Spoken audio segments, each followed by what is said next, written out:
Okay, you guys, so this one episode is going to be an article.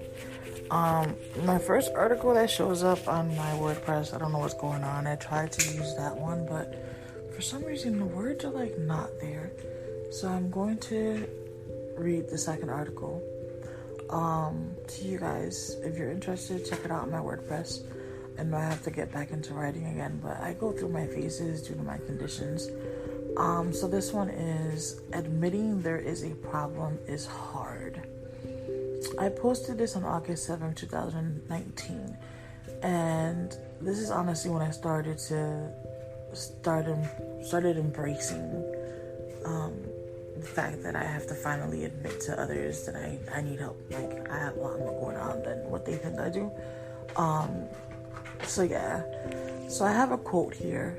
It's impossible, said pride. It's risky, said experience. It's pointless, said reason. Give it a try, whispered the heart. When I was growing up, I was social to an extent. I went through my stages of not wanting to be bothered. I would stay in my room, and if anyone bothered me, I would get upset or irritated. I never realized these were signs of mental illness. It did not dawn on me until I had my first child. At that time, it was 17 years ago. Now it's actually 18. That I was not your typical person.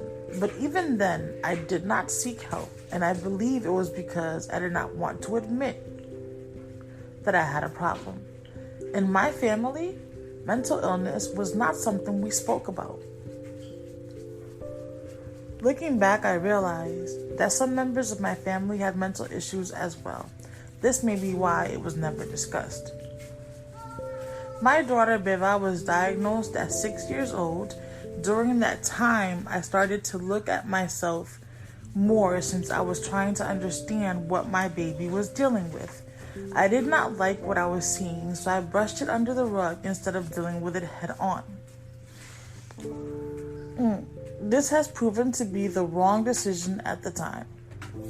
I could have avoided so many impulsive decisions if I would have admitted there was something going on with my mental. I struggled with 2 children that turned out to have their own mental illness that I came to find out came from my DNA genes. Seeing the fact that they had 2 different dads but similar diagnoses, it was easy to realize I was the common denominator in this equation. But guess what?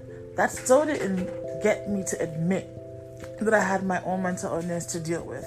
I was more focused on my kids and their mental states than I was about my own. It is so hard to admit that there's something wrong. Fast forward to 2018, when I'm now pregnant with my 3rd child at 37 years old. I no longer had the option of ignoring or sweeping my condition under the rug. Admitting I had a mental illness has now smacked me in the face, and boy did it hurt. My moods were all over the place, beyond your typical pregnancy moods. My ADHD was so bad, it really was affecting my memory and my ability to function daily. My anxiety was over the roof, and my depressions weren't any better. At 5 months pregnant, I was forced to get diagnosed and placed on medications that I wouldn't murder anyone, especially during my pregnancy. If I could change anything, it would be waiting so long to finally admit to myself that I had a mental illness and I needed help.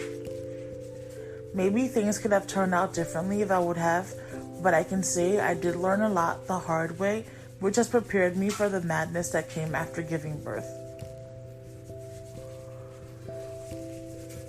Who came knocking at my mental illness door? The famous postpartum depression. And this unwanted guest came in at full force.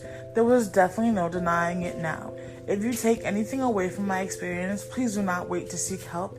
If you know what you're showing signs, if you know that you are showing signs, or if you know someone that is showing signs, please take the measures necessary to seek help. Don't worry, you may feel alone, but you're not. The first step is admitting that you have a problem. If you need encouragement or support, please feel free to leave a comment or fill out the contact section. I have no problems providing assistance in any way I can. Be blessed, and remember, we got this. I do hope that you guys liked that little article, or little story I put. If you have any comments, shoot me an email, let me know. What else? I think that's about it. Have a nice one.